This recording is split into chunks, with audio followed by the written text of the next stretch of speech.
Live from the Blizzcon stage at the Anaheim Convention Center, it is the Heroes of the Storm Global Championship Finals for 2017. If you're watching at home, make yourself comfortable because we're in for 2 incredible days of Heroes of the Storm action. And of course, if you're here live and in person, let me hear you, Blizzcon!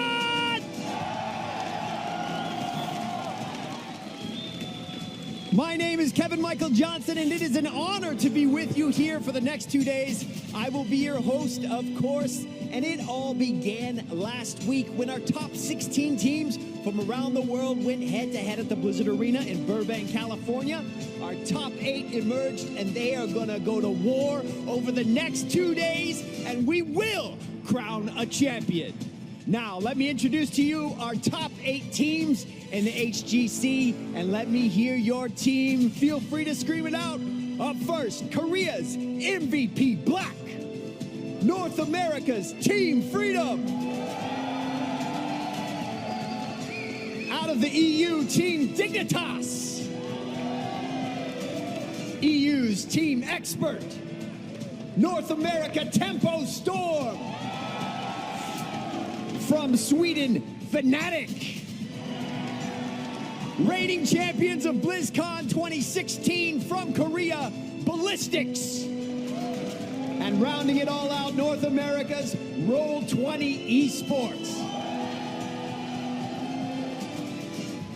I will not be alone to walk you through all the action this weekend, though. Of course, we have our illustrious panel of experts and analysts.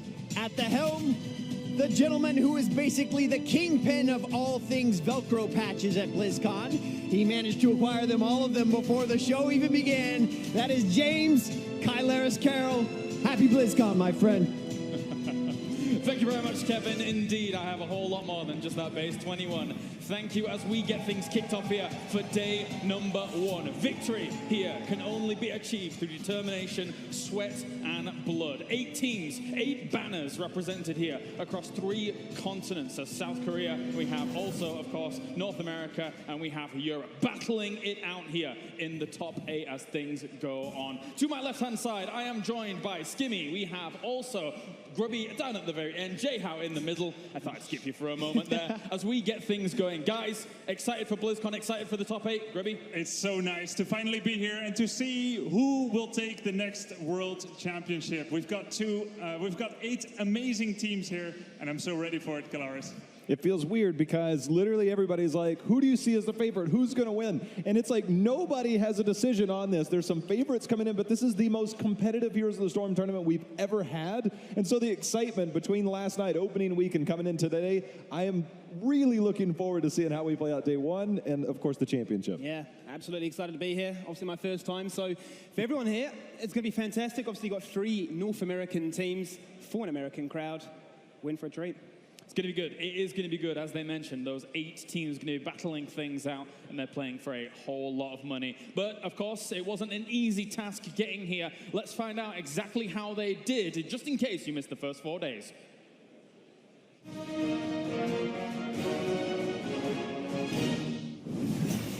Over the last 10 months, all of these teams have been building the foundations to lead up to 6 play days. 16 teams fighting for $1 million, just about to begin and unfold here for day number 1 of the HGC Finals. So without further ado, let's introduce you to Group A. 팀들을 상대하게 하면서 딱히 긴장된다, 걱정된다라는 느낌은 없고 그냥 편하게 올라갈 수 있겠다 이런 느낌밖에 없어요. I think this is going to be the 2-0 as more and more carnage is on the board here, J-How. Fresh meat for everybody. It was a series where we saw some flair from this team. We saw the first butcher of the tournament, the first butcher for MVP Black this year. We have a lot of unique strats ready to go, and I think we'll surprise people. A lot of people are looking at this match, Dread, to start things off as the big definer of who's going to take potentially second place in this group. Sonya can win this fight single-handedly. Will Aluful stay alive? No! Tempo Storm take down Ariel and Tassadar. Tempo Storm has always stuck together as a team. They have come back swinging after every single time that they failed, and this time they take out CE, they took out Deadly Kittens, and they get to go to BlizzCon and play in the round of 8. The teams in our group, I think they're pretty weak. we have the easiest group of them all. I think we have North America seed 2 in Freedom, but I think they're the third best team in NA. He said 6 points against 21. They need to grab this one. This could end the game.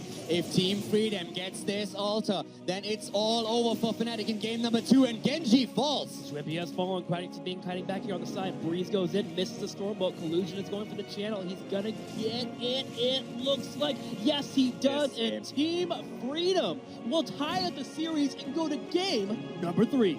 I'm just happy for Team Freedom here, man. North America coming out, and they are swinging heavy punches in. Eddie, now Team Freedom is taking damage at the core. Fnatic is going in, the European team, with a 2-1 victory. Even with Stitches being lost, no chance for Team Freedom to turn this around. Fnatic takes the series and moves on to Blizzcon as the number 1 seed in Group E. Mine's going to be dropped. Infinity goes in. Eagle goes for the Marsh Pit. But that was a great cleanse to start things up, but it wasn't enough there. Continuous wins. I think this is going to do us so much damage. But all the AoE damage coming out as well there from Team Freedom. This could be their key. This could be the victory that they need as they rip them apart. That's going to be almost a full team wipe with the Burrow for good measure. But Beyond the Game gets absolute team wiped. And that is Team Freedom buying their ticket to go to BlizzCon. It's Group C, and that C stands for one thing: death. You know, Red Cannon's coming into us thinking, wow, how do we try and topple this this three-man roster from these major regions, which are all so dominant? 50% core, 30. It's dropping more and more. Red Cannons, they have done it. They have come out and got their first win at an international event against the best team in North America. This 3-team group has suddenly become a 4-team group. I think this game completely changes everyone's expectations. Fantastic play. Roll20 dropping the first map is now primed and ready to take down the core for the second time in this best of 3. Our first map, Infernal Shrines, as we get ready to see this Clash of the Titans in Group C. Right now, the team is about to fall, and if they get the kill after the flip here, that might be the beginning of the end. They go to the core, they drop Roll20, and they take the series without dropping a map to advance to BlizzCon. Number 1 seed from North America, Kalaris, against the number 3 seed from Korea. Glarum goes down, however, Bud's adjusting, hitting that core. 10%, 8%. It's a warrior in support. 4, 3. Too much. He has redemption. Tempest out 2-0. The first time in a BlizzCon, North America takes out Korea since Cloud9. North America will take this group tonight in advance to BlizzCon.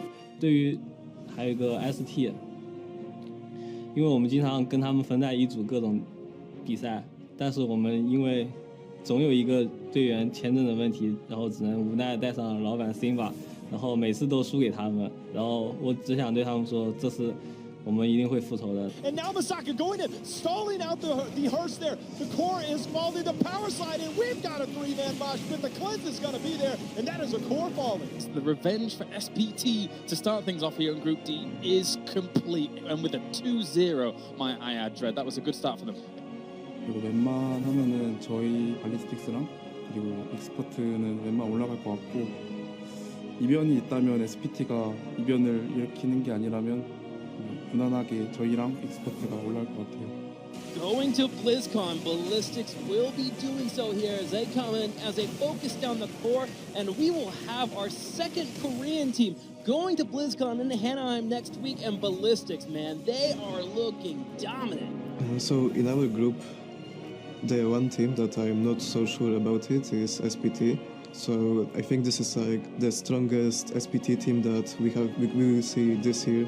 The Li Ming, a thorough with the Tracer, the immediate blow up, gets stuffed, and you get stuffed as well. That's 4 down. Morales goes down. Team Expert wipes the slate clean, and they have their visors on the core, and they have their visors on BlizzCon in Anaheim.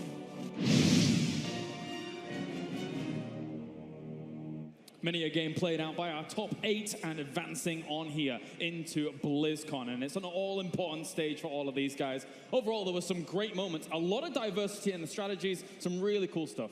And another really cool thing is that all 3 North American teams actually made it out of the groups. We weren't sure when we looked at the groups at first, Kalaris, but they all made it. And it's Korea from the major regions who drops one of their teams in Tempest, who are unable to advance. Gentlemen, your thoughts on those first few days that we had?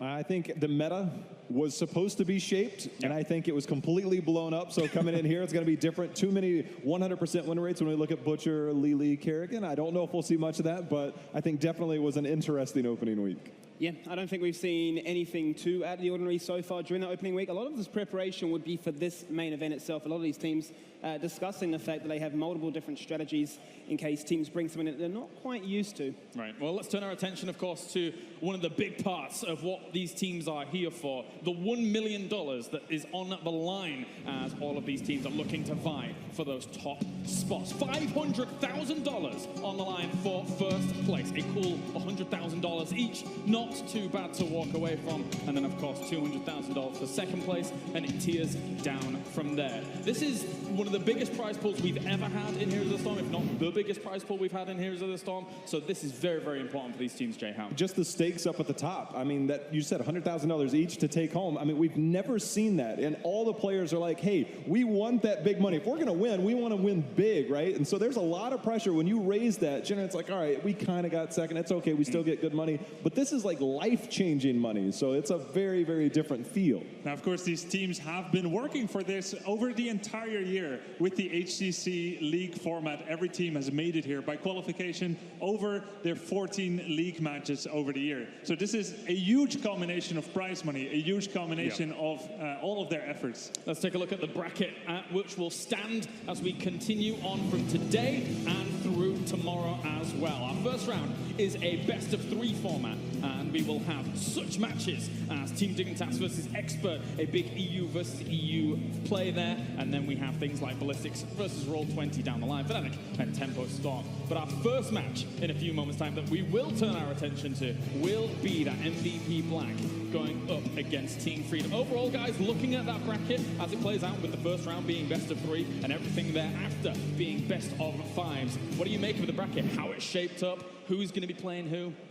I mean, you see Europe versus Europe in that second round, Seed 2 versus Seed 3, so that looks very exciting indeed. Yeah. But I'm particularly excited for actually Team Freedom against MVP Black and Ballistics versus, of course, Roll20 as well. These two teams in North America probably have the best chances to make it in a best of 3 against their Korean adversaries. It won't be easy, but if they can make it, they're going to make some new history for the North American esports scene here. Gimme? Yeah, I mean, MVP Black coming in as that hot favorite. They've been out of the contest for quite a while, but they've obviously come back into the front load of things to saying, look, Europe is no longer going to be that #1 region. We want to put ourselves back on the top of the throne, so to speak.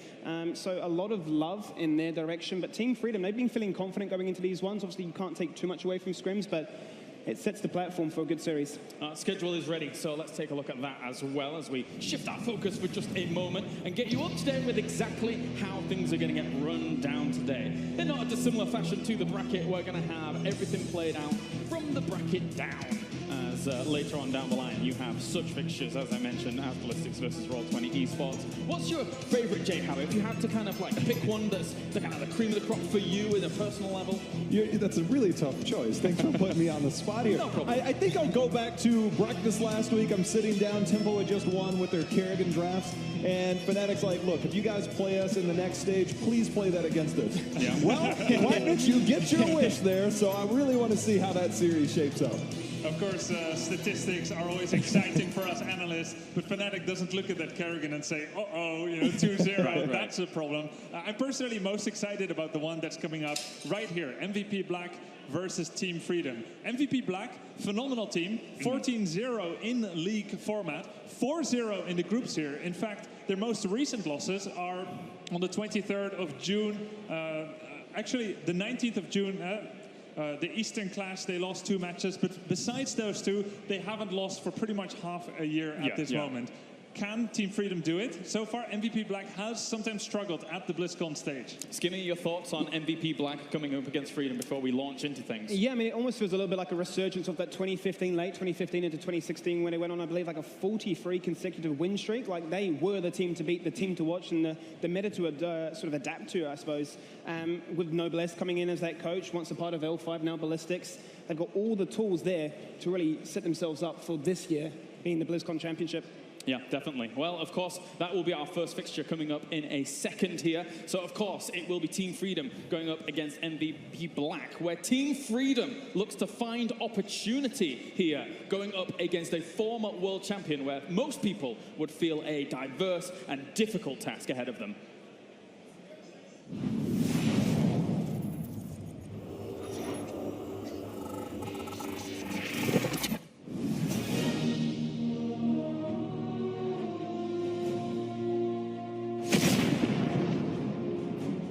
This is my first Blizzcon, so I'm feeling really excited to have a chance on the biggest stage in Heroes.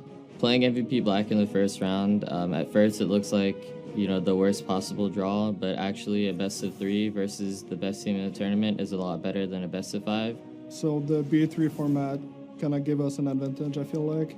In a BO5, I literally don't think we can take down MVP Black, but the BO3 makes it that if we have a good start, we take a game off of them, and then we can literally just win the next game and it's over.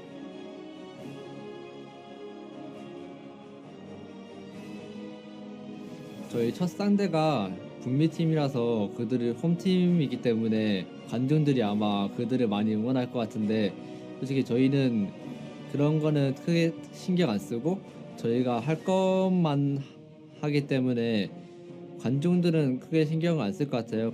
이번 8강에서 팀 프리덤은 정석적으로 간다면은 저희가 좀 더 유리하게 이끌 수 있을 것 같고, 만약에 그들이 정석적인 픽이 아닌 좀 변칙적인 픽을 가져온다면 저희가 그것에 대해서 대책을 좀 마련해야 할 것 같아요.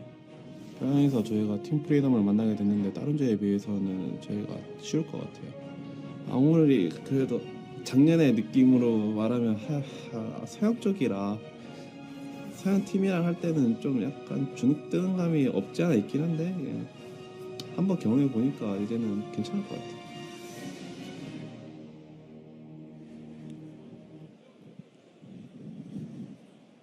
Ladies and gentlemen, let's give a huge Blizzcon welcome to our first matchup of the day. In the red corner, North America's Team Freedom!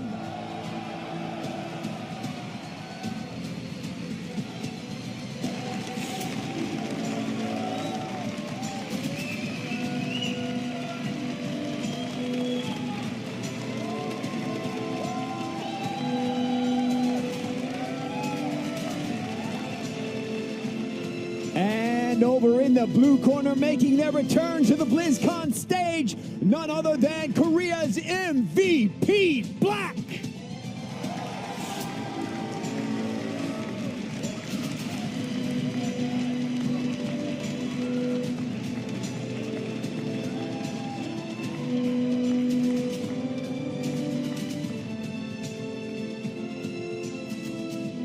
All right, captains, please come center stage and shake hands.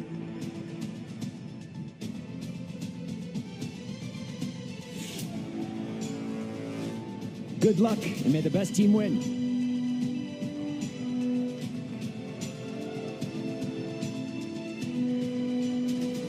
Most feared teams on the planet here in MVP Black across multiple years will now go up against some of North America's finest. Over the span of the last 6 months, we've seen Team Freedom go from strength to strength. They've made it to the top 8. They've made it to Blizzcon here, Grubby, but it is still a daunting task ahead of them. It definitely is. They are 11-3 in the league format. And here at this tournament, Freedom has gone 5-3. They've taken a map from the #1 seed in their group, in Fnatic, but overall, Team Freedom is a team that 70% of the time looks amazing, and the other times, they are still not up to the standard of MVP Black.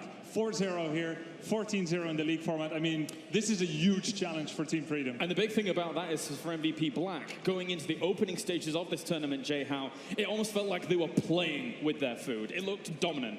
They said it in their opening interviews that it just was, they didn't respect the people in their group, so to speak. I mean, that might be a little bit harsh, but they go in there and they literally dominate. They knew exactly what they had in front of them. Their group was definitely in favor of them being as dominant as they are. So it was no surprise, and I think it's safe to say that we have not seen their best form yet. Yeah, we haven't actually really seen that true test of what MVP Black have been preparing from the shadows to bring here to the Blizzcon stage. And I think Reset said it best himself.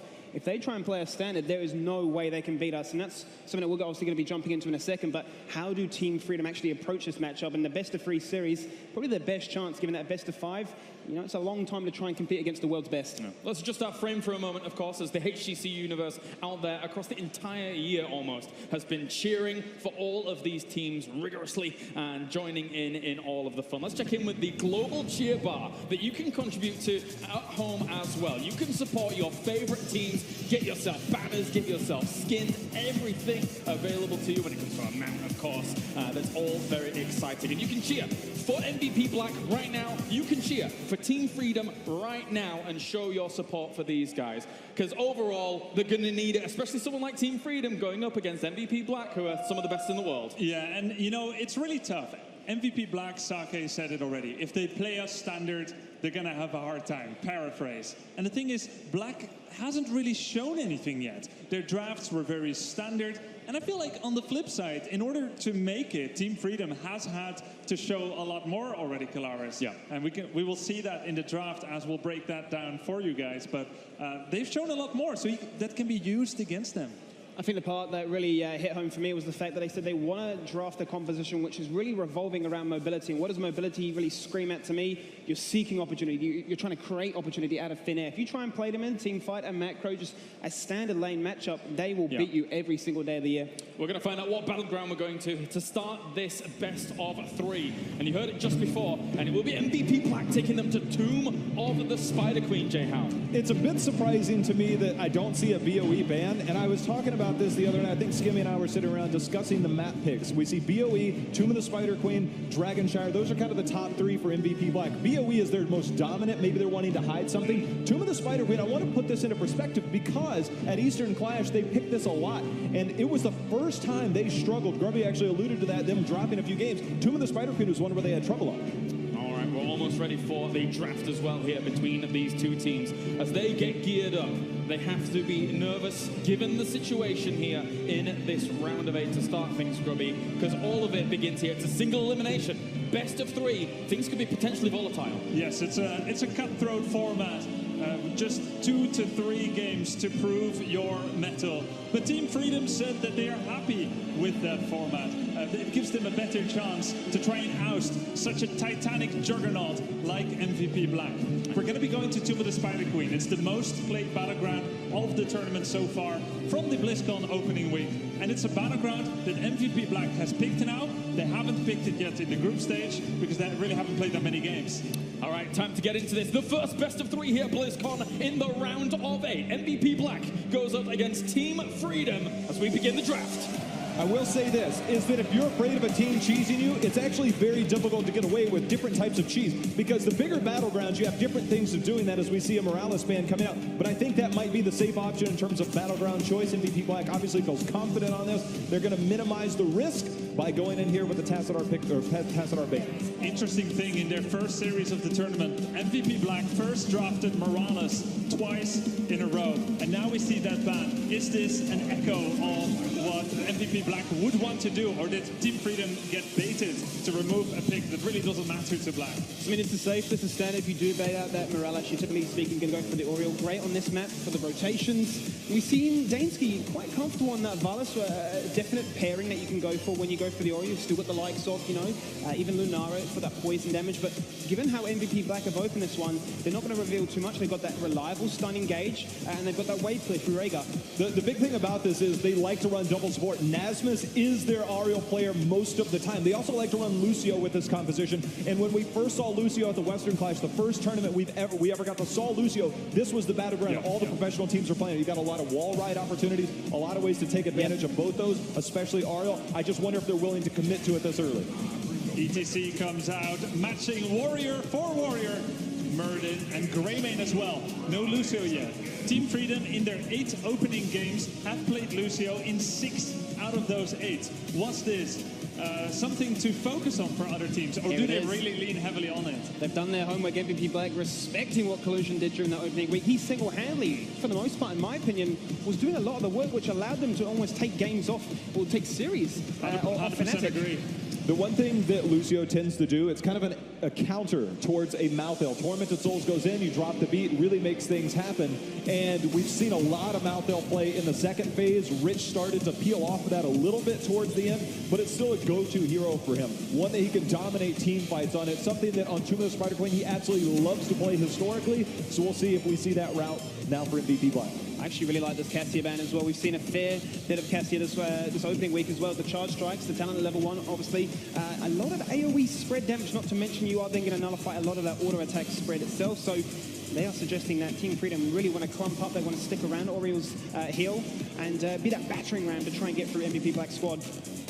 This is where the curtain drops for MVP Black's draft. It's looking just like an echo of their group stage games where they really aren't showing that much yet. Is this just how they like to draft every time, or are they continuing to hide things? Ana played twice so far in the group stage by MVP Black. Of course, both were a win. They haven't lost yet. And they're combining it with Li Ming.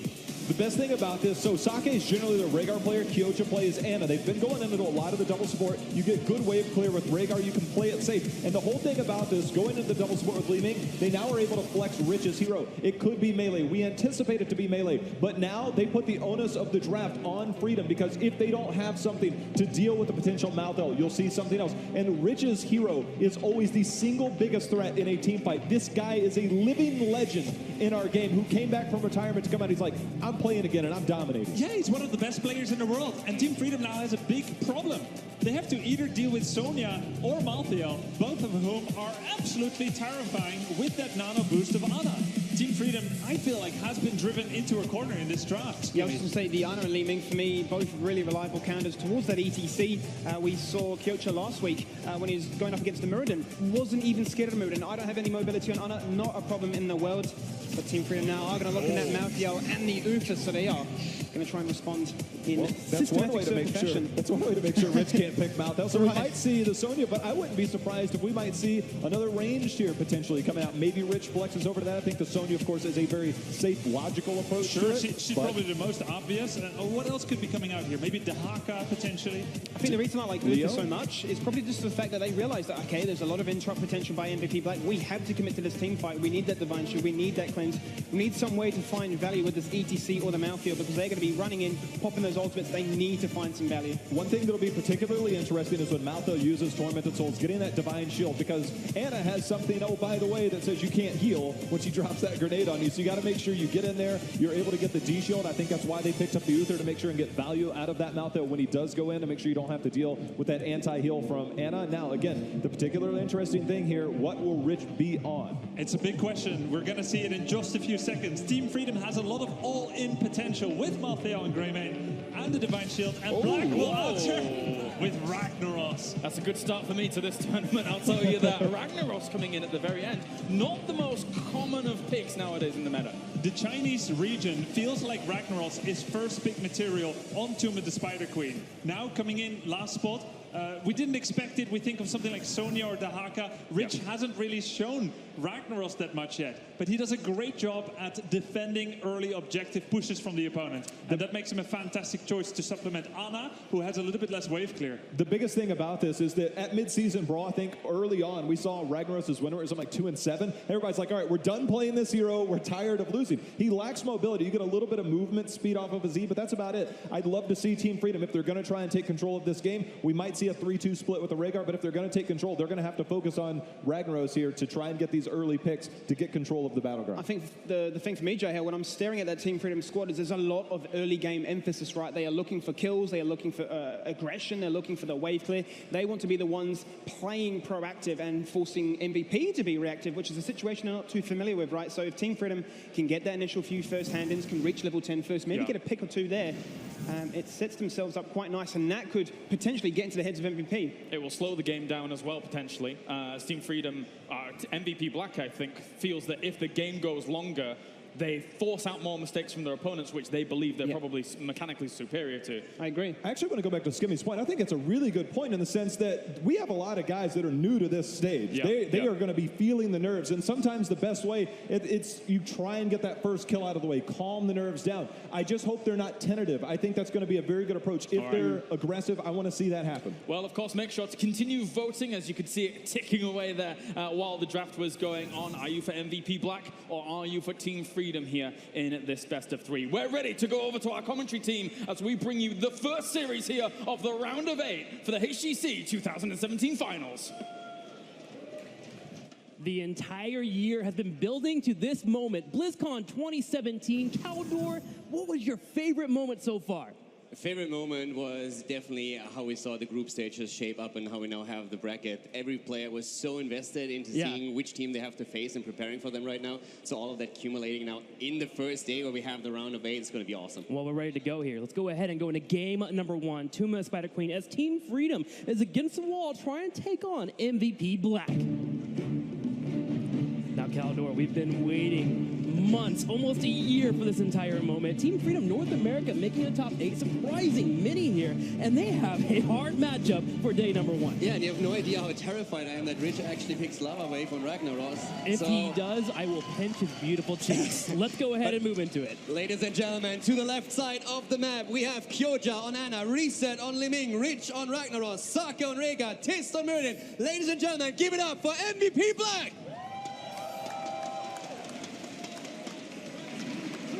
Here from North America, Nasmus playing Ariel, Zugrug on ETC, Cure on Maltfield, Daysky playing Greymane, and Collusion on Uther. Give it up for North America's Team Freedom!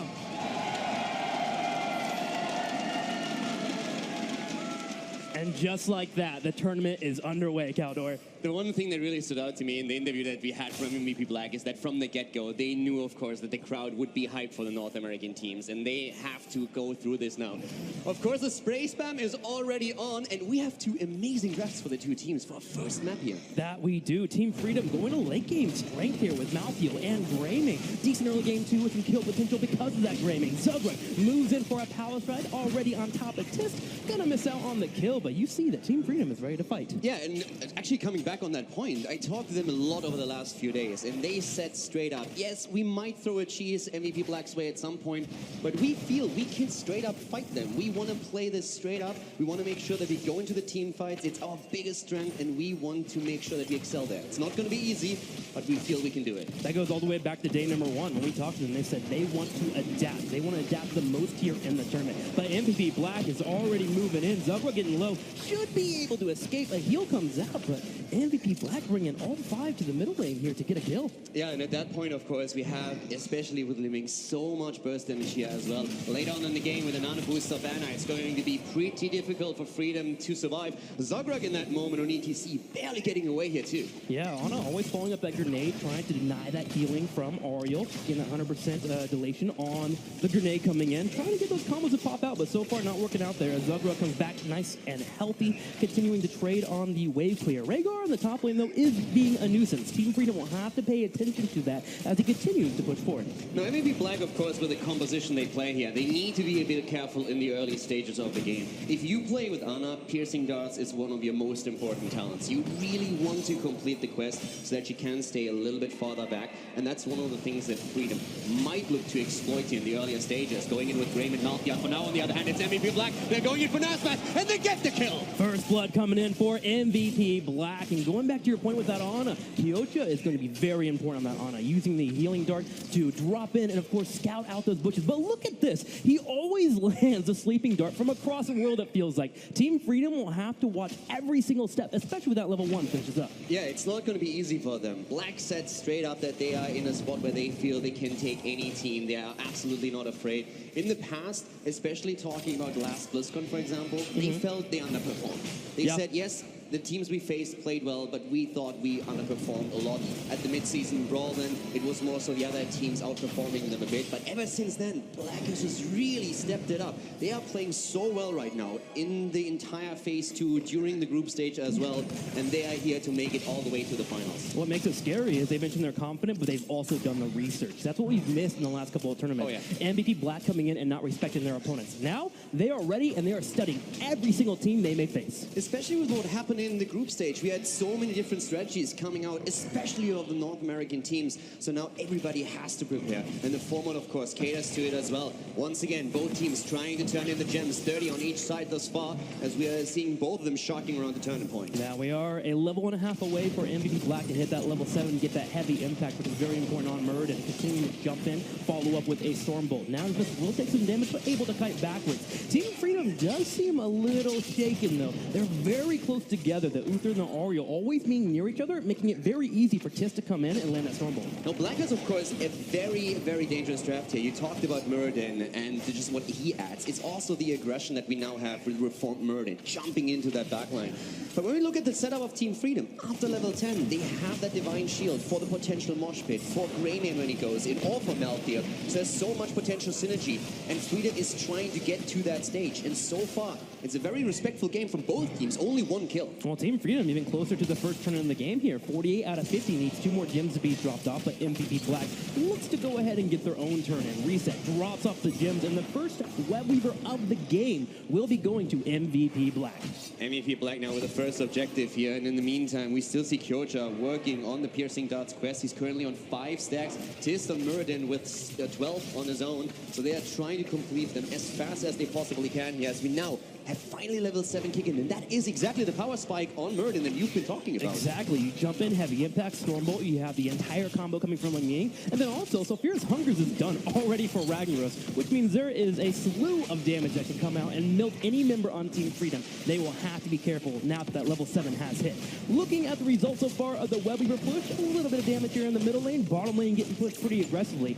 Top lane does get dealt with from Team Freedom, but they're going to have to rotate down soon. It's all about how much can Black get out of this, and they're trying to go for Zogrog. Reset. Here comes the Stormbolt, and that's kill number 2. MVP Black takes down ETC, and they want Q as well. Reset once more. He's going in here, misses out on the missiles. We'll have to back on up, but they are behind a fort here. They may be a little bit too aggressive. Need to turn around and take down this fort. And here's the issue. Team Freedom has to give it away. If that fort goes down and Rich is able to use Molten Core, that puts him in a station where they can continue to get more kills. That was actually a really cool move by them. After they eliminated ETC, they knew that Uther was still up at the top lane, so they invaded with everything they had behind the fort as the Web Weaver still pushed. So Freedom couldn't actually use the fort and try to defend against the Web Weaver, and that netted MVP Black an entire fort, and now they are a level ahead. So that was really calculated and well done. It's always a bit of a risk diving behind a fort, but if you know that your opponent is only present with 3 heroes and you have 5 that you can throw into the battle, it's always a good choice to make. Scary moment here for North America. Team Freedom being a full level behind. They have to get a kill now or wait towards they get level 10, which they can get off of a turn off or, of course, hanging around for a little bit while soaking the experience. The problem with this turn-in going in is MVP Black will be able to defend with heroics. Yeah, that's a bit of an issue here. Freedom, they could have held the gems here and waited until they get more experience themselves. The problem is that Black is going to reach level 10 really soon. And even with the objective pushing, Team Freedom has to be very, very careful that nobody is going to dive them. And with Murden on the other side, there's a fair chance that's going to happen. So at this point already, Zogrog is under pressure. The Web Weaver is moving in. Greyman cleared the top wave. He's going to make his way down to the middle. But we have level 10 about to hit for the blue team. You just got a glimpse there of the combo that is available for MVP Black. Stormbolt into Leeming combo into Ragnaros. It only took him down to half health, but that's against a tank there with resistance being built up. This could be deadly if it lands on a Greyman or even an Auriel. Team Freedom now pushing here, trying to grab a little bit of experience, but you brought up that level 10. It's up for MVP Black, and they are looking hungry. They move in for an engage, but Zogrog with a nice face melt will be able to get away. Yeah, Zogrog at this point made sure that Meridian could not become a huge threat here. What I'm really looking forward to as well is to see how Collusion plays. I watched his games over the last few days, no matter if he played in a scrim, if he played Hero League. And it is insane how good this guy has become. Yeah. It's absolutely crazy. He has such a massive impact in every single game he plays, and oftentimes is really the decider of do we win this team fight or do we lose it. So I'm really looking forward to his performance in the big team fights that we can expect later on in the game. Personally, I hope we get to see his Lucio in this best of 3 series. His Lucio is probably the best of the entire tournament so far. Team Freedom finally hitting level 10, and they are in a prime position to force and engage. Reset seeing this, backs away, and now it's all about dancing around in the middle. There will be another tournament available for MVP Black, and Team Freedom is inching closer. There's some one-shot potential that we have for MVP Black now, especially with Ragnaros, of course, going into Sulfura Smash, so that's definitely something to watch out for here.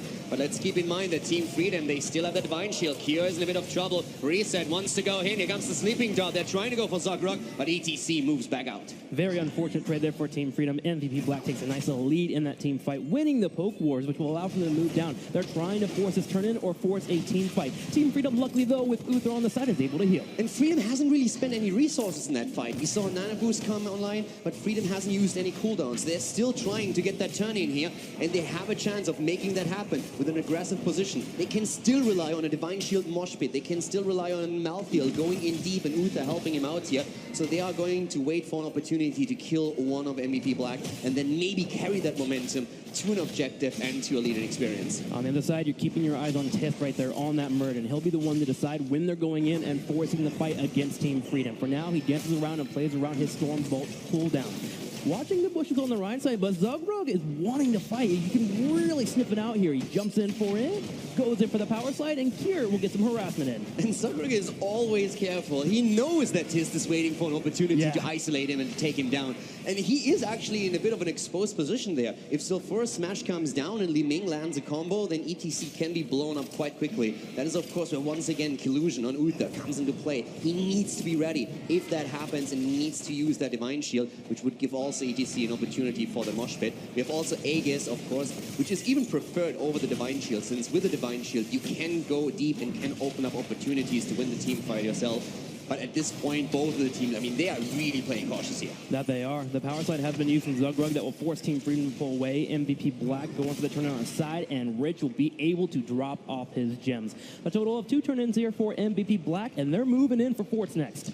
Especially since they are about to hit level 13, it's a huge advantage they have over Team Freedom. It's only a level in experience lead, but it's really the talent that matters the most. And Team Freedom is going to try and defend here as much as they can, but once 13 is hit, and it's perfect timing for MVP Black, they are going to become aggressive, and that's exactly what they're doing right now. Once again aiming for ETC here. Reset with the combo, but it doesn't hit, and Zogrog is about to walk away. Nice jukes from the North American player.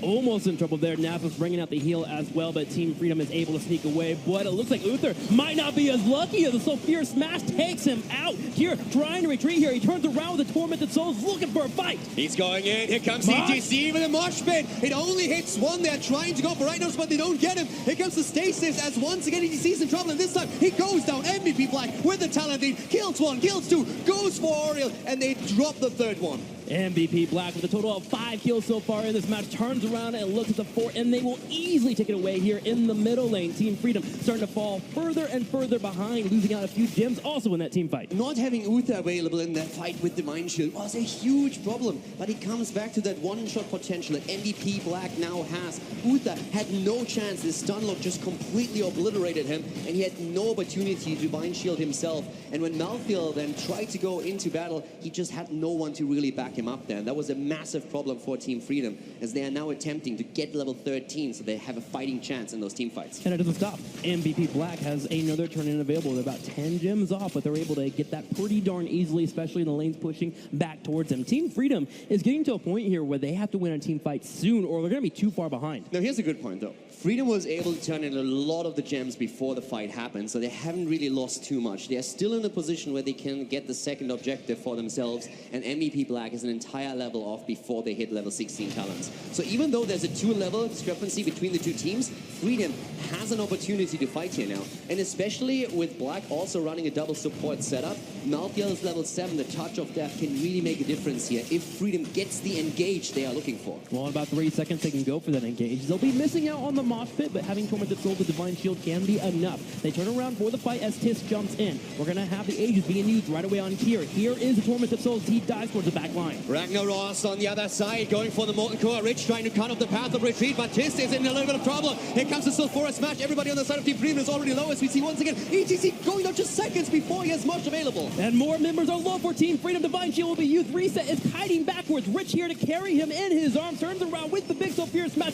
Will land on top of Dansky. He's getting lower and lower. And finally, he will fall. Collusion, the only member left. Never mind. Everyone's down. Team Freedom falls. Team Freedom is wiped out by MVP Black as the Korean teams take one after another. Here the fight once again. Cure early on in trouble. Moshpit not ready. Has to pop Torment Souls. The Molten Core in the back covering everyone, and all of a sudden Team Freedom has no way to escape. Sulphura Smash hitting 3, and then it's ETC to fall first. And from there, the fight just fell apart. Team Freedom was trying to escape, hoping to maybe get a 1-for-5 trade, but couldn't even get that. MVP Black goes for the boss right after this as well, and will be able to grab it easily with a turn-in as well. This is not looking good for North America, as Keeps are definitely the next target to go down. 10 kills against 0 in this game so far, and a 3-level lead for MVP Black. They timed the Web Weavers perfectly with the boss up at the top, so at this point they can just heavily push for Keeps. The forts are all gone, and Team Freedom is in a dire position right now. They have to hope for a miracle fight here.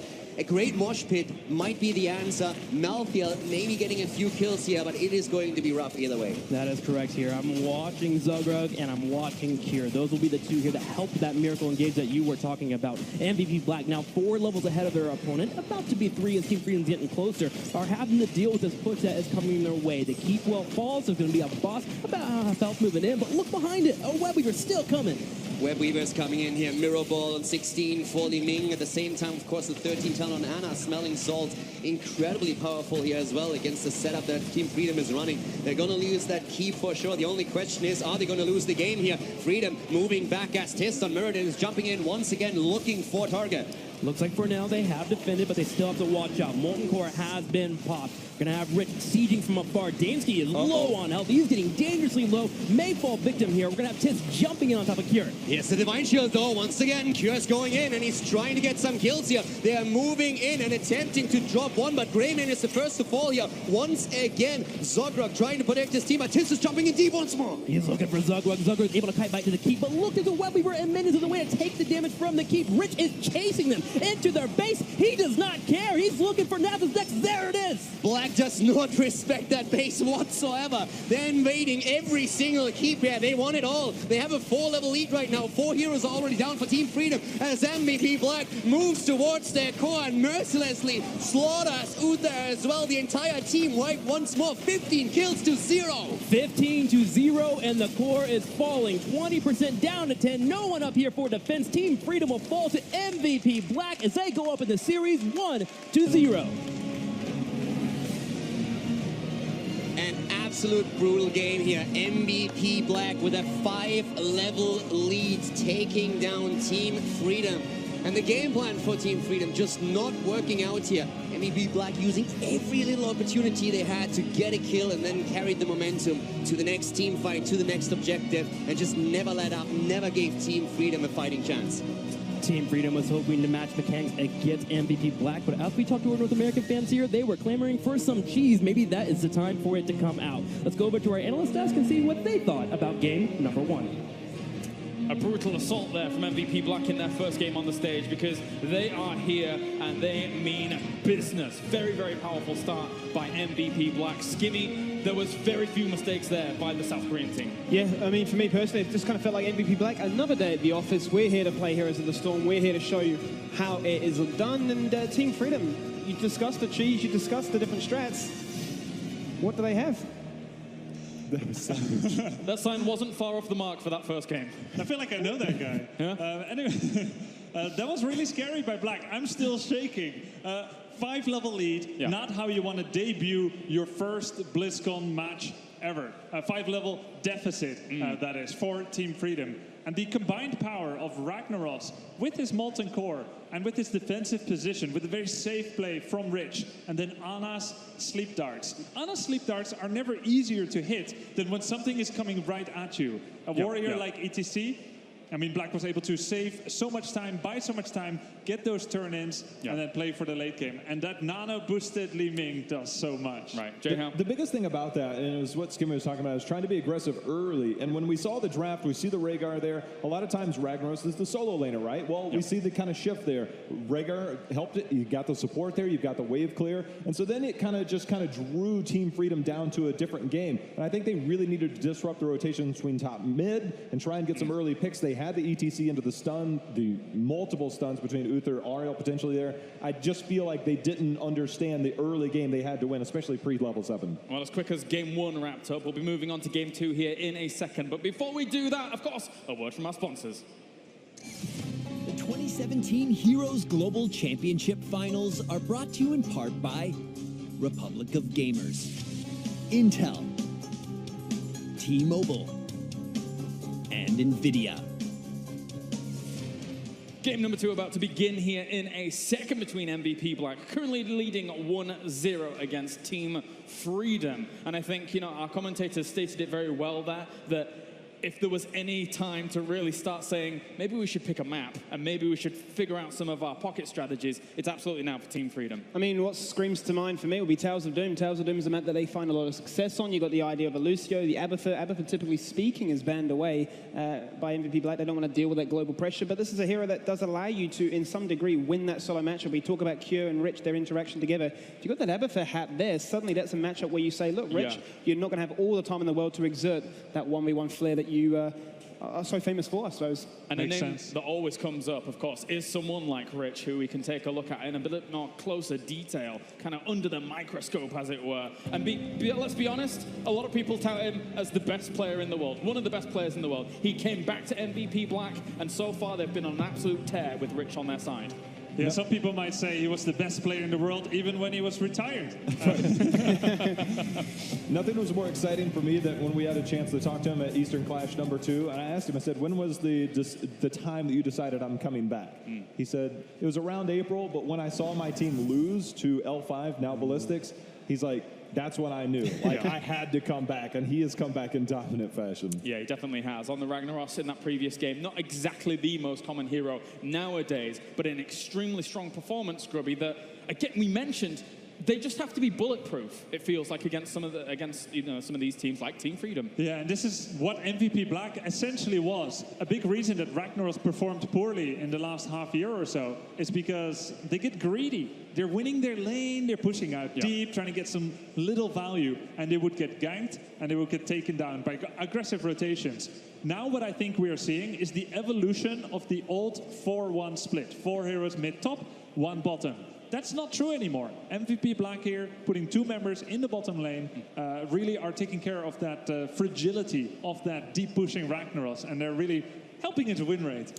Let's head over to see which battleground we are going to be on now. We're expecting a Team Freedom choice, perhaps, as they take us to Braxis Holedown. There's not too much surprise here. I mean, me and J-Hub just look at each other and go, yeah, we know this is coming, right? Warhead Junction, it's off the map. That is an NA special. Braxis Holedown also an American special, right? So this is their time to try and bust out that Xayah, bust out the Morales, go for that push.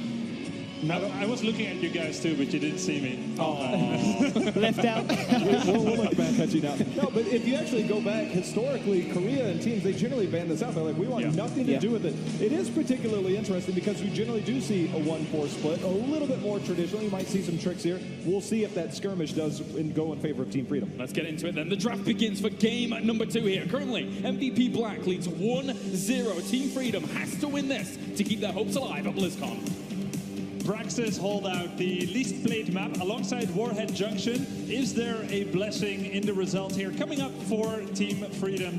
And one thing I would like to see Team Freedom do is either to draft heroes that are more multi-dimensional or more one-dimensional. Now, that may seem like a contradiction, but they either got to go for something very cheesy, or let's say, not cheesy, but very targeted. Really follow up with a plan and just do it. You're down 0-1 against MVP Black arguably the #1 favorite of the tournament. I couldn't agree with you more. You've got to stick to your plan, stick to your guns. If you're going to do it, then go, by all means, go out with a bang if you have to. I mean, go out, grab yourself a Kerrigan like Tempo and surprise some people, right? Just fully commit. Whatever it is, just fully commit. And we'll see what Team Freedom does. And the interesting thing here is we see 2 supports banned out. Ariel's been a high priority for Freedom, although they're taking it off the board. Yeah, and that then begs the question, are they going to go for that Tesla early adaptation? No, they're not. Wow, ETC and Genji going to come off straight away. It does spring to mind Brightwing has been really that pairing as that support choice for the Genji. You jump on in with the Swift Strike, you've got the Emerald Wind to follow things up, you split the team apart. Probably not the map for it, but MVP Black, you can just see the sheer confidence they lock in that Malfurion and the Gul'dan. No hesitation whatsoever. That Gul'dan being high, not that common in the tournament so far, but on Braxis it has strength. Yes, Gul'dan has barely been picked so far in this tournament. Mages have been picked far less. Li Ming pretty much gets picked together with Ana, is the trend that we've seen at this tournament. For the rest, with that Muradin first pick, MVP Black is continuing to draft some of the highest win rate heroes of this tournament. Who are doing the best here? Dahaka, Muradin, and Rhaegar. And this kind of standard out of MVP Black, it can mean one of 2 things. Either MVP Black doesn't respect Team Freedom enough to show their pocket strategies, or maybe they have the confidence against any team to repeat the same high win rate heroes over and over until it doesn't work anymore. And you know what I really enjoyed about what we saw from that initial draft phase there was that MVP Black instantly go for that wave clear. They go for the Gul'dan, they go for the Malfurion and saying, look, if this is what NA want to do, they want to go for that pushing style of strat. We're going to have ample ways of clearing this out. So yes, you have gone for the ETC, yes, you've gone for the Genji, you're looking for that all-in kill comp like an early game last time, but we don't know what's going to come around that corner. Tass is still available. Zarya's still available. You've got some ideas to flare it up. I really want to see what MVP Black brings to it, because you have sustained damage in Gul'dan, which is unlike any other on this map. You have Muradin, who now with heavy impact at level 7, oh, by the way, you know exactly where they're going to be, so he's going to get a lot of value. We always used to kind of see the old Stormbolt into roots. Now you've got heavy impact into roots far earlier, so your kill potential is going to be there. Gul'dan doesn't necessarily have the burst damage, but he does put out enough to kind of go, but I really feel like maybe that Sake hero will kind of come in that backside and allow the kill potential to be much higher. It feels to me not dissimilar to our Ragnaros pick from our previous game of, even if they did manage to wrangle away some of those points where you need to control for the Zerg wave to then be strong for you, you have something that's a safety net to be able to clear that very fast and then play the map the normal way you should, or you feel you should, as the stronger team. Is that fair to say? Very much so. You see a pick like ETC coming in early, and Genji, who can rotate between top and bottom quickly, but Genji is not a true hero until he gets a few notches on his belt. He needs to get a few kills in order to really get his maximum value. So when you go up against ETC Genji, and if you are a team like MVP Black, who is very good at the core fundamentals, you want to try and have something that's excellent at defense, and Gul'dan is.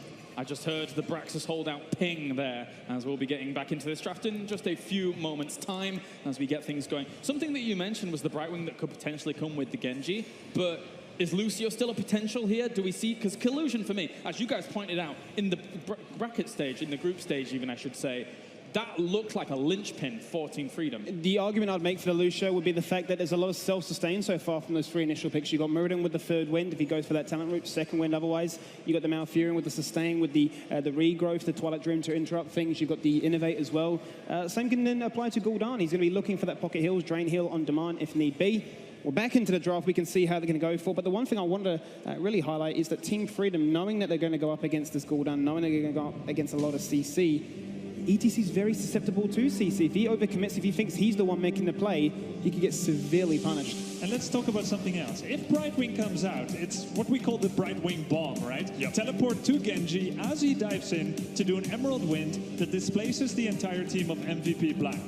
If Malfurion or Gul'dan are on point and they aim their Area of Effect Silence Heroic on that location, they're going to completely sabotage that attempt before it can even truly begin. That's the biggest thing, is that I was talking to some players this week, and I was told by one player, Gul'dan, or Reset in particular, is the single best player at putting the perfect Horrifies down to isolate a hero. And if you ever watch MVP Black play, they will all in on one hero. And that's the biggest thing. Once you get that one pick, the game is far easier. So if we get those isolations and interrupt that just like you talked about, it could be a very, very tough engage for Freedom. If I'm looking at where Team Freedom go with this one, I actually really like the bans. The Brightwing doesn't feel as attractive on Team Freedom's side, but would definitely be, as you were mentioning before, the J-Hal, favorable for MVP Black. Moden jumps in, splits the team apart, which they are trying to collapse as one unit. The only reason I probably prefer the Vala over the Greymane is the fact that Greymane needs to jump into that backline. He needs to find those kills, overexert himself.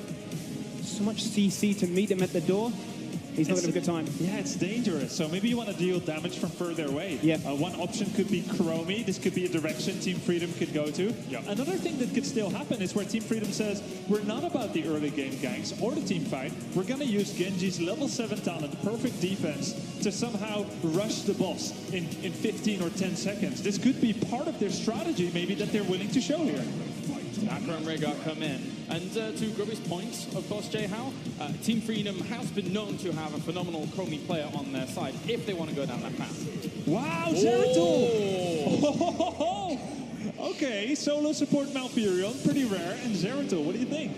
The thing that I think about this now is that by committing to the Rhaegar, it's impossible to go into Uther, and this last one has to be damaged. So the Dragon Blade Genji with the Uther is an improbable thing, and it's impossible to run with this composition. So Zeratul is just going to have free reign, get that auto attack, get that Vorpal onto Genji. Going to have a very, very scary player on top of it. I mean, surely they're anticipating a mage being behind this. And we've seen Zeratul in the past on this map, a la something like Fnatic, be very powerful about the rotations on this map. Yeah, Genji and Zeratul will be the rotation kings here. Whoever can do that better is going to gain their team an edge. But, you know, Chromie isn't out of the equation yet, going up against Zeratul. If you place a time trap at your own feet, you can stop Zeratul before he gets that combo off. It's still an option. You stop time before he can stop time on you. It's a bit of a time warp there, but final pick now. My head hurts now. Thanks, Skibby. Where do they go? Do they go the Chromie? Yeah. Yes, they do. Excellent choice. Creepy Chromie.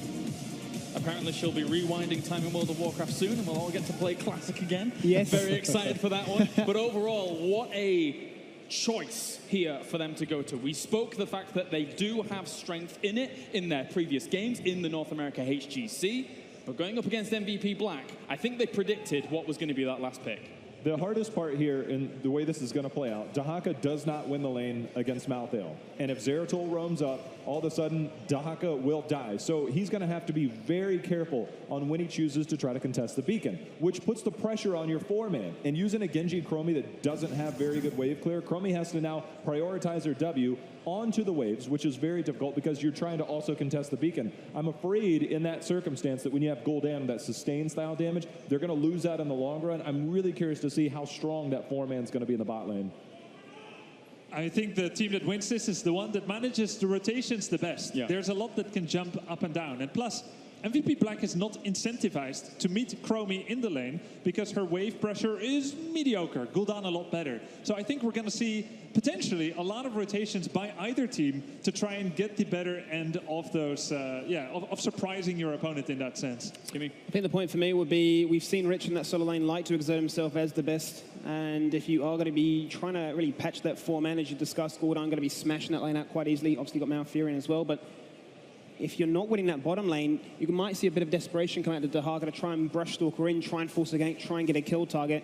If that happens, I mean, Rich just pushes top lane and goes, thank you very much, rotations, and suddenly we just run away with this game. Well, of course. One more thing. Absolutely. One more thing.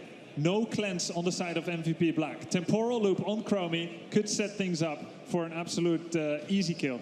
Even though shifting sands is normally the most common thing, they might look to exploit that. Either one works now. Right. Yeah.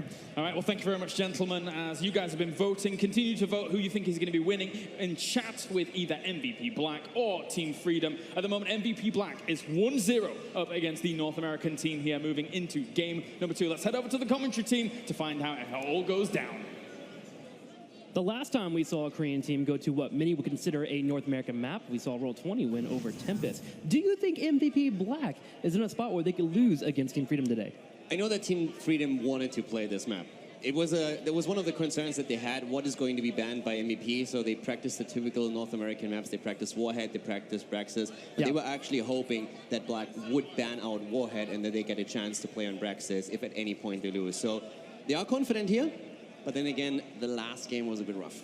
Well, let's see if it pays off here for Team Freedom as we move into game number 2 on Brax's holdout, as we'll be watching Goldan against Chromie, a very exciting matchup indeed. So let's go ahead and move on into it. Game number 2, Caldor. And another thing that we are going to see is a Rich on Zeratul, and that is something that is absolutely frightening as we are heading into game number 2 of our first best of 3 today. Sake on Goldan for the team in blue. To the left, Reset is going to play Malthael this time. Tist, of course, at that front line on Muradin. We have Kyoja on Malfurion, and last but not least, it's Rich on Zeratul. Ladies and gentlemen, MVP Black!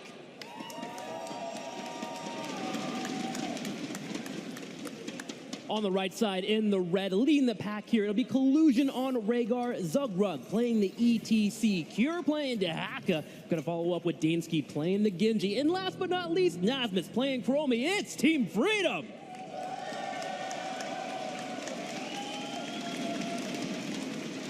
It's one of the things that Team Freedom has to do right now, just shake off map number 1. It was a bit of a beating. Black is strong, we all knew that, but at the same time, they don't need to be the ones to just ignore the first map and say, okay, let's just play Braxis, take it one step at a time, get a win here, and carry this to game 3.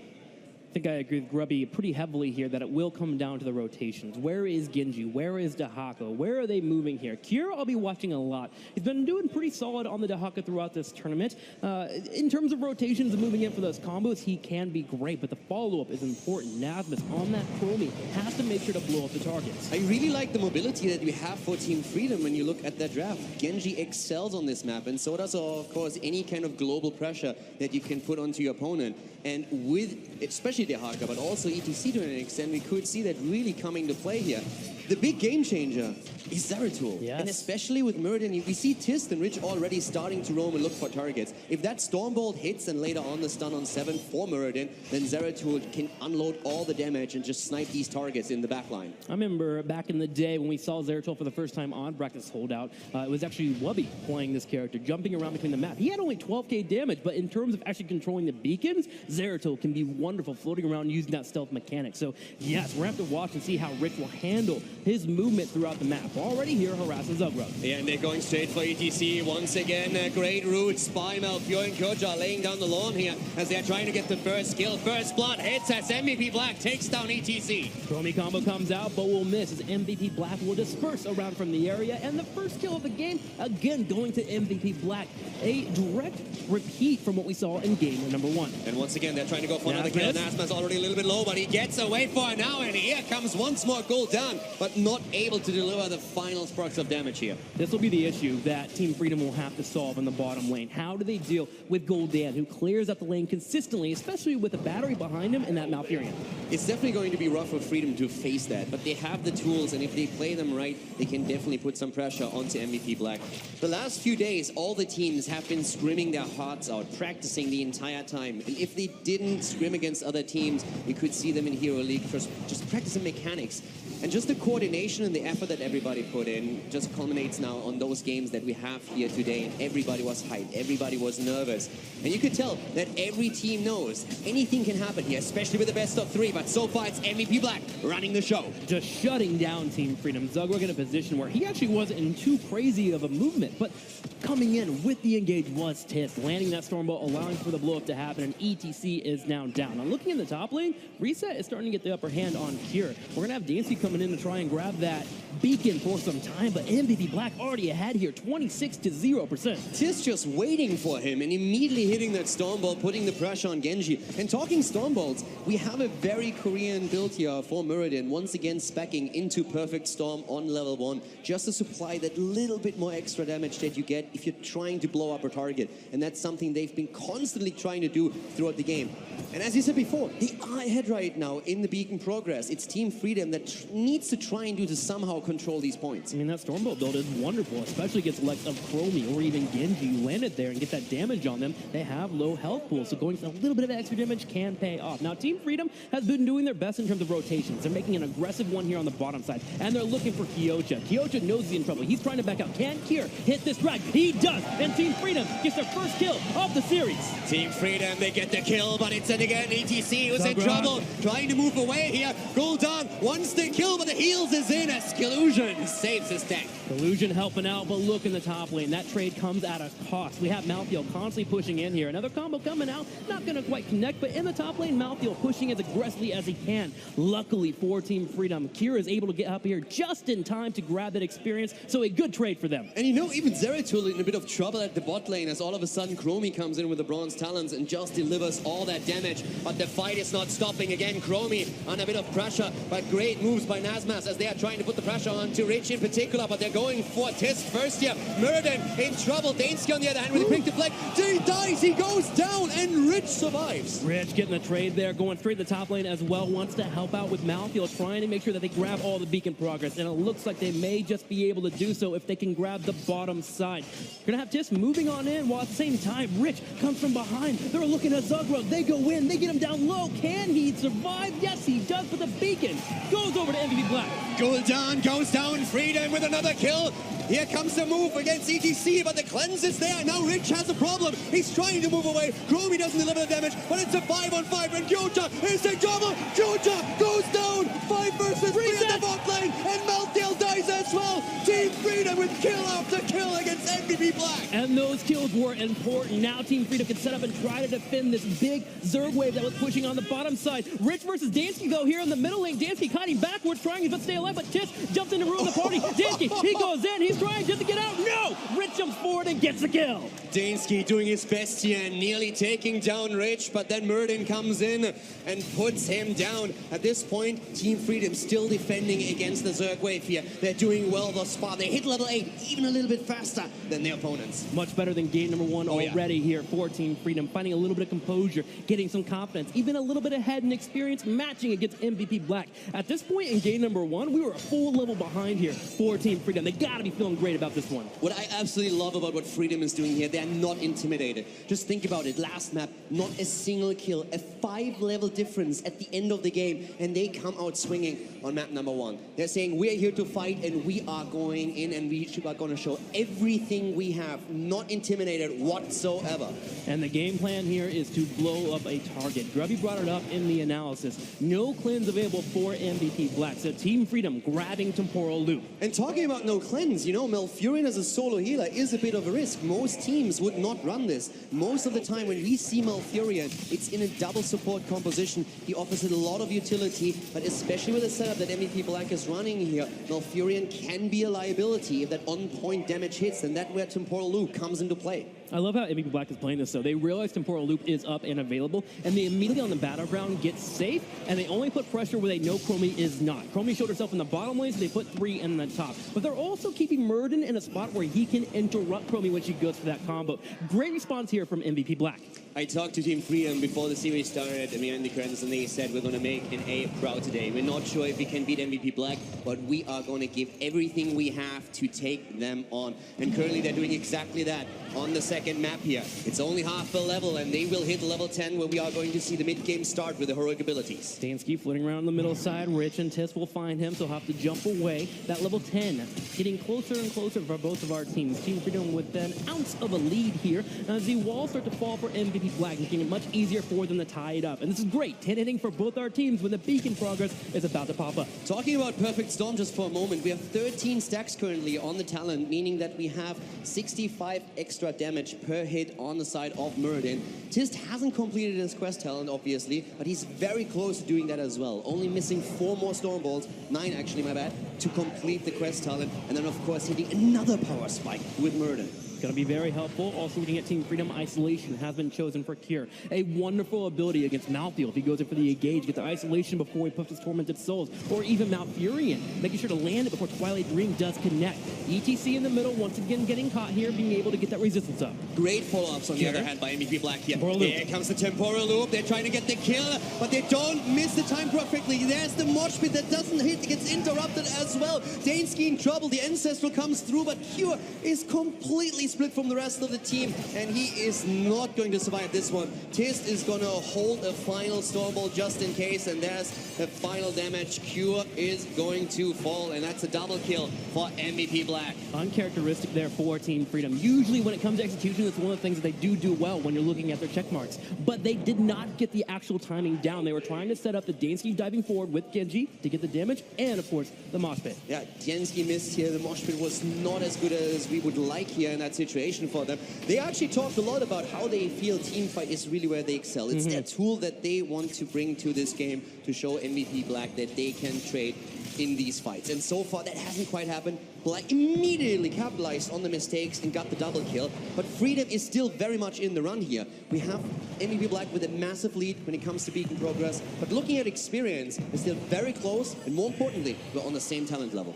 Bit behind, though, in beacon progress. But another thing that Team Freedom has available for them, remember, always the boss cheese that can occur as well with that Genji. So there are tools here for Team Freedom, but it's starting to look a little bleak here as MVP Black is definitely getting some momentum. They take the 4 on the bottom side, and they're controlling the top. Another combo missing there from Dansky. Another combo missed, and Freedom has suffered a lot on the last double kill against them. Right now, they're, of course, aiming for a bit of control through the beacons. But Black is happy to just trade evenly here and go for level 13. And once they hit that power spike, they will try and push the agenda. Yeah, they have no reason to force this beacon progress. First off, they're already ahead, and second off, they have wonderful wave clear between Malthio and Goldan. On the bottom side, though, Kira's in trouble, and he gets destroyed there. The Fellflame comes in.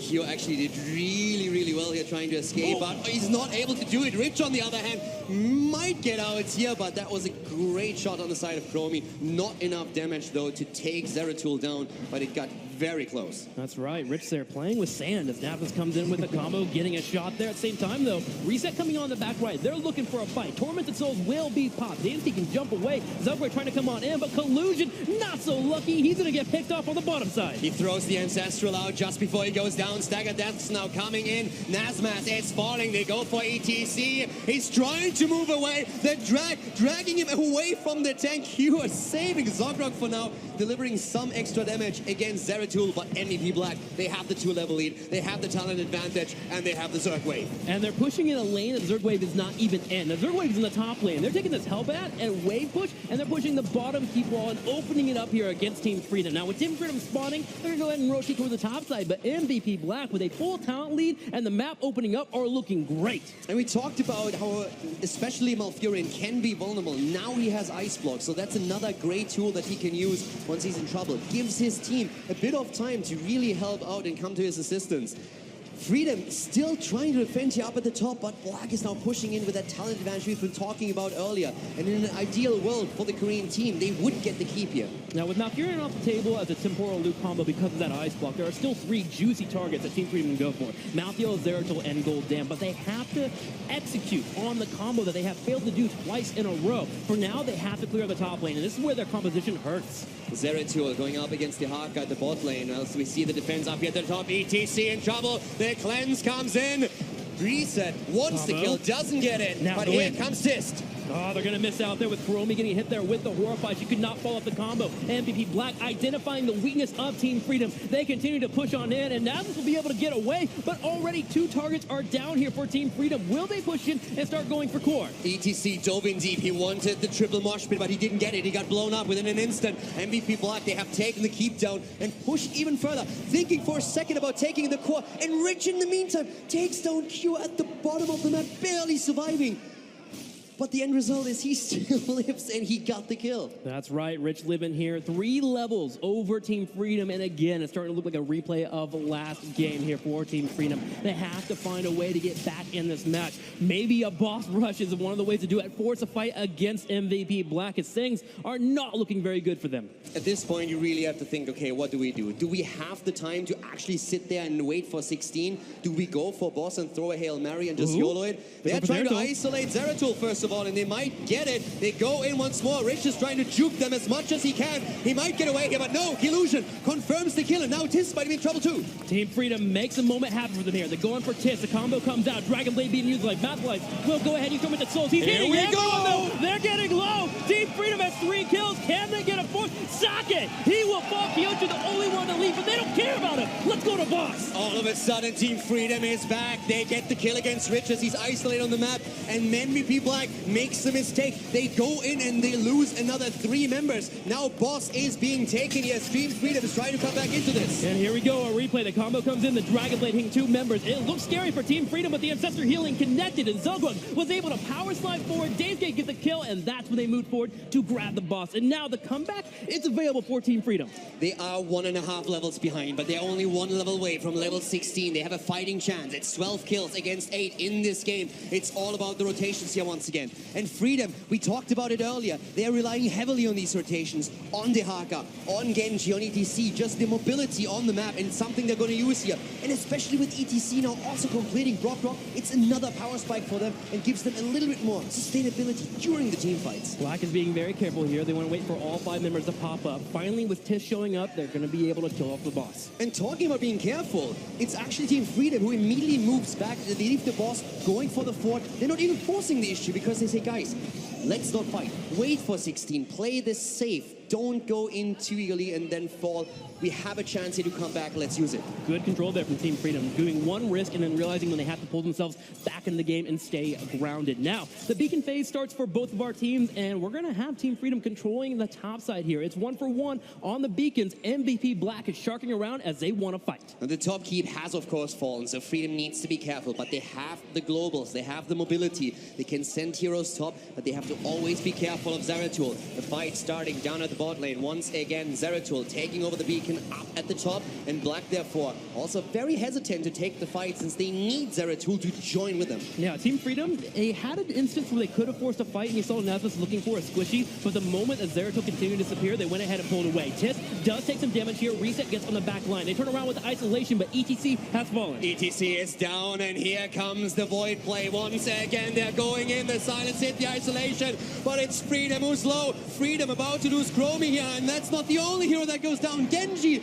dies as well, and we have 2 heroes trying to defend the core as MVP Black starts moving straight for a 2-0 victory. With 5 heroes and a couple of catapults, they run straight for the core. Can they make it a 2-0 against Team Freedom? It's looking like it as Collusion is wanting to slow down that back line, but with many seconds available here for Team Freedom, 10, 20 for the Genji and the Chromie. The defense looks like it's not going to be available. Collusion doing his best here to 1v1 Kyocha, but the rest of the members for MVP Black are on the core, and it's dropping. MVP Black is going for the Team Freedom. Is losing game number 2 as the Korean team takes the series with a 2-0 victory and moves up to the semifinal. MVP Black came into this tournament feeling confident, studying their opponents, ready to go and rearing up against any member that would want to face off against him. And now with this 2-0 over Team Freedom, we will see them in the semifinals tomorrow. But Team Freedom, they came out and they put up a heck of a fight. Team Freedom, they knew from the start that it would be very rough going up against MVP Black, a team that has been hailed as the favorite in this tournament ever since we saw them in the group stage. The European teams have talked about it when they went to Korea and started scrimming against the Korean teams, how much they have improved since the mid-season brawl and of course the Eastern Clash, and we can see that right in front of us as Team Freedom throws everything at them, but the coordination that we have on the side of MVP Black is just too much to handle. MVP Black looking like a scary opponent for anyone that will have to match up against them for the rest of the tournament, but for now they've made it to tomorrow. They can relax, prepare, and study for tomorrow's matches, and it will be a wonderful time seeing them play. But Team Freedom, again, you got to give them a round of applause. They came out here and they did their best against their opponents, making it the top 8. That's what they set for expectations. They were hoping to maybe make a mark and go to the top semifinals. Sadly, that did not work out for them, but you got to love the heart. Yeah, and when we talk about MVP Black, we of course that they want the title. They said we want to go to the finals. Last year it didn't work out as they expected. This year they want to redeem themselves and they might have a shot. Now of course we have an interview with the winner, so let's hear what they have to say about that victory against Team Freedom where they took it 2-0. Thank you so much, Kaldor. That's right. I'm here with the captain of MVP Black, Sake. Congratulations on a dominant performance here on the Blizzcon stage. You must be feeling very confident. I want to ask you, what is the difference in your team's mentality now that you're at the Global Finals than it was in the mid-season? You seem so much stronger, both in your play and in your mental game. What is making the difference for you? 먼저 우승 축하드립니다. 그리고 지금 현재 블리즈컨 스테이지에서 게임을 하고 계시는데요. 그 현재 시즌 중간에서부터의 지금 생각하시는 방법이랑 게임하는 방법이랑 지금 불콘에 오셔가지고 게임하는 방법이 좀 많이 좀 자신감이 넘치는 것 같은데 혹시 그 이유가 어떤 건지 좀 여쭤보고 싶습니다. 일단 코치 노블레스가 있다는 것만으로도 충분한 그런 저희에게 활력이 되는 것 같고 또 간만에 오는 무대이기도 하고 이번에는 꼭 우승하겠다라는 마음을 다 갖고 있기 때문에 다들 평소보다 더 잘하는 것 같아요. The biggest difference would be Noblesse, well, having him as a coach and supporting us throughout BlizzCon. And second is just that we want to win so bad. And for the finals, that's why I think we're mentally more prepared. Awesome. So great to hear. And on that note, what is it like for you and your team to be back here on the BlizzCon stage, feeling the energy of the crowd? What does that mean to you? 다시 블리즈컨 이제 무대에 진출하셨는데요. 거기에 대해서 어떻게 생각하시나요? 이렇게 많은 사람들 앞에서 게임 해보는 게 굉장히 오랜만인 것 같아요. 그래가지고 기분도 좋고 나름 또 작년에 저희가 졌거든요. 그래가지고 이번에는 꼭 우승하겠다라는 기분을 항상 갖고 있어요. 그리고 이제 다음 경기가 디니타스랑 e스포츠인데 디니타스가 꼭 올라와가지고 저희랑 미드 시즌 리벤지를 제가 꼭 했으면 좋을 것 같아요. It's been a very long time since we played in a large audience, and we're very excited, and we really want to win. Second, for the next matchup who we're gonna face, I wish Dignitas will come up so we can take revenge on our mid-season that we lost. Awesome. Everyone loves a good revenge story. Well, Sake, I'll let you go get ready for that next match. And of course, I hope you get the revenge match as well. Congratulations on your victory. Good luck. All right, guys, that is Sake, captain of team MVP Black. Let's head over to the desk and get a few more thoughts here from Kylaris and crew. That's right, dominant fashion here from MVP Black as they go 2-0 against Team Freedom. Pretty clean cut for the most part, although there were moments in that second game, Grubby, where Team Freedom did gather some momentum, I guess, against a not so common composition from MVP Black. Yeah, I mean, this was in a big way MVP Black Rich's show, Zeratul. Yeah. Also, TTSST, his anchoring, which is where you stand in a bush or you check a dangerous point of contention and then you protect that area as your team's warrior. His anchoring was out of this world. But Team Freedom, they came swinging from a surprise corner a few times here, and we shall remember those moments. Even though Team Freedom lost here, they had a few really cool moments. Very difficult to go up against somebody like MVP Black, of course, Skimmy. Team Freedom, though, and overall for them, as we said, it wasn't all lost in that game. They did get themselves some kills, but MVP Black looked so strong. I mean, we knew it was going to be a tough game from the get-go of this series, but in that game specifically, we even looked at the draft and thought, there's going to be a few scary moments here. Wave clear lacking in the bottom lane, the ability to try and win that 1v1 matchup in that top lane, but they showed signs of life, right? Especially that fight, 16-14. You're down a talent tier, you're down those all-important levels, but you're still showing that, hey, Chromie can one-shot no matter what phase of it. And that's something to be proud of when you're going up against the world's elite. Grubby, I believe you picked out some highlights for us, or a highlight. Yeah, Team Freedom had a really cool moment early in the game that really helped them get back in the game. As we just look at the setup here, we roll it forward slowly. We just pause it for a second here. We look at MVP Rich. He was initially zoned out by the time trap there, but as soon as he is cleared up, he jumps in there. Now, very key talent, Seeker in the Dark, level 7 talent for Zeratul. As we roll it forward slowly, he's going to use that, get it on ATC, and do some big damage. But as we pause it here for a second, this is the power. This thing right here, Dahaka, burrowing in from Team Freedom. Now, this always comes at a penalty. Right now, there is no one in the top lane for Team Freedom. As we roll it forward, there's no one in the top lane. But if they can get a kill, it's worth it. Now, Rhaegar and Cure will get that kill there together. And then we look at this moment here. Rich, he jumps in. He tries to confirm the kill on ETC. And we pause it here for a second. Because Rich just teleported in with Vorpal Blade. He used his level 1 talent to get in and try and kill ETC. Collusion's cleanse was too good. Now Zeratul is in an impossible position. He's nearly dead. We see him here, the whole team rounding out on him, but he finds a way. Look at this. Zeratul will go from here onto Dahaka with Seeker in the Dark and will then blink away in a really cool way.